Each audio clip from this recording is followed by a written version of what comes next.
Hello friends, तो आज हम पढ़ेंगे एब्सोल्यूट कॉस्ट एडवांटेज थ्योरी। इसको दिया था एडम स्मिथ ने और ये बेस्ड है इंटरनेशनल ट्रेड में कैसे एब्सोल्यूट कॉस्ट के वजह से इंटरनेशनल ट्रेड टेक प्लेस करती है। ओके, तो इसके एजम्पशंस की अगर हम बात करें, ये पहले हमने एजम्पशंस के लिए मैंने वीडियो के नीचे डिस्क्रिप्शन में लिंक दे रखा है, आप वो वीडियो जरूर देखें। Assumptions classical theory, international trade के क्लासिकल थ्योरीज में हमने एब्सोल्यूट कॉस्ट एडवांटेज और कंपैरेटिव कॉस्ट एडवांटेज थ्योरी के कॉमनली एजम्पशंस पढ़े थे, वो आप वीडियो जरूर देखें। ओके, आगे हम बढ़ते हैं।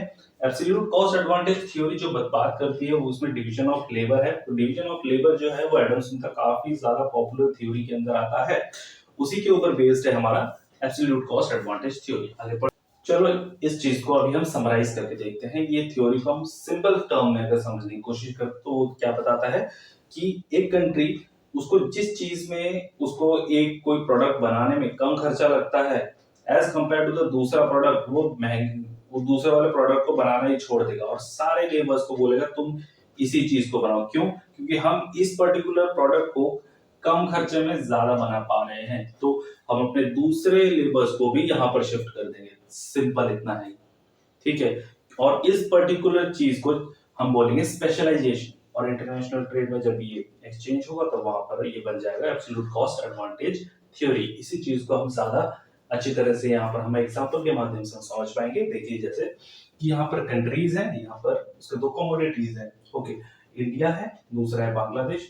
इंडिया जो है वो एक लेबर लगाने से उसे 10 यूनिट का क्या बनता है, राइस पैदा होता है, और एक यूनिट लेबर लगाने से उसको 5 यूनिट ऑफ क्लोथ बनते हैं, जो कि ऑपोजिट है बांग्लादेश के केस में। इसका मतलब इंडिया जो है वो एक लेबर लगा के ज्यादा अमाउंट ऑफ राइस प्रोड्यूस कर पा रहा है और कम अमाउंट ऑफ क्लोथ बना पा रहा है एक लेबर लगाने से, जो कि यहाँ पे बांग्लादेश में ऑपोजिट है। एक लेबर लगाने से सिर्फ 5 यूनिट ऑफ राइस वो बना पा रहा है और 5-10 यूनिट ऑफ क्लोथ बना पा रहा है। इससे क्या निष्कर्ष निकलता है कि इंडिया जो है एब्सोल्यूट कॉस्ट एडवांटेज, या फिर वो ज्यादा कम खर्चा किसमें लगता है, वो इंडिया को राइस बनाने में, इसीलिए उसको एक लेबर से ज्यादा प्रोडक्शन किसमें होता है, राइस में।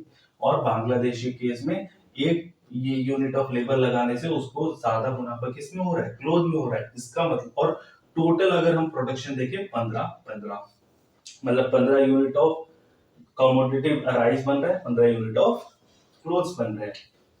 अभी हम ये एग्जांपल देख सकते हैं कि आफ्टर स्पेशलाइजेशन क्या होता है। इंडिया को हमने यहाँ पर देखा था, इंडिया स्पेशलाइज किसमें है, राइस बनाने में। तो उन्होंने क्या किया, इधर का एक यूनिट ऑफ लेबर को बोला कि तुम अभी राइस प्रोडक्शन में लग जाओ। तो इसका मतलब अगर वो एक यूनिट के साथ 10 बना पा रहा है, 10 यूनिट ऑफ राइस, तो अभी 2 यूनिट ऑफ लेबर के साथ वो 20 यूनिट ऑफ राइस बना पाएगा। Same thing happen with Bangladesh. इसका मतलब, और यहाँ पर हम देख पा रहे हैं पहले 15 यूनिट ऑफ राइस बन पा रहा था, अभी स्पेशलाइजेशन होने से 20 यूनिट ऑफ राइस बन पा रहा है। यहाँ पर मैंने देख एक्स से हमारा 20 यूनिट ऑफ राइस बन पा रहा है और 20 यूनिट ऑफ क्लोथ बन पा रहा है, इसलिए 5 और 5 का मुनाफा हो रहा है दोनों कंट्री को प्रोडक्शन में। ठीक है, इससे यहाँ पर इंटरनेशनल ट्रेड बढ़ेगी डेफिनेटली।